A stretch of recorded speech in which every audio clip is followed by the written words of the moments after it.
नमस्कार, मैं हूं आरजू अंसारी और आप देख रहे हैं राष्ट्रीय जगत विजन न्यूज।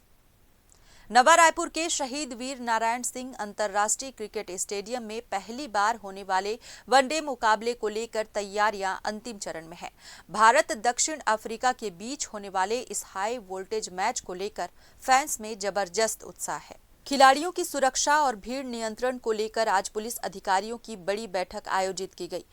रायपुर रेंज के आईजी अमरेश मिश्रा और डीआईजी गिरिजा शंकर जायसवाल की अध्यक्षता में हुई इस बैठक में एएसपी रायपुर सहित डीएसपी और एएसपी स्तर के अधिकारी शामिल थे। बीसीसीआई को स्टेडियम हैंडओवर किए जाने के बाद ये पहला मौका है जब यहां अंतर्राष्ट्रीय वनडे मैच आयोजित होने जा रहा है।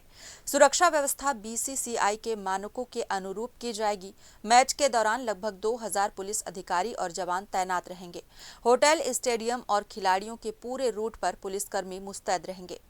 भारत और दक्षिण अफ्रीका के बीच दूसरा वनडे बुधवार 3 दिसंबर 2025 को खेला जाएगा। दोपहर 1 बजे टॉस होगा और 1:30 बजे मैच शुरू होगा। ये मुकाबला कई वजहों से खास है। स्टेडियम पहली बार सीएससीएस की पूर्ण जिम्मेदारी में अंतर्राष्ट्रीय मैच की मेजबानी कर रहा है।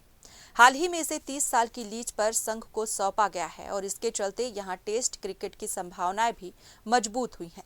लंबे समय के बाद फैंस को इस प्रतिष्ठित मैदान पर टीम इंडिया को लाइव देखने का मौका मिलेगा। फैंस की भारी मांग को देखते हुए अनुमान है कि मुकाबले के दिन स्टेडियम पूरी तरह हाउसफुल रहेगा। टिकटों की बिक्री तेज है और आयोजकों का कहना है कि मैच के दिन दर्शकों को रोमांचक क्रिकेट देखने को मिलेगा। फिलहाल इस खबर में बस इतना ही। देश प्रदेश की खबरों से अपडेटेड रहने के लिए हमारे चैनल को सब्सक्राइब करें और नए खबरों के नोटिफिकेशन के लिए बेल आइकॉन जरूर दबाएं। नमस्कार।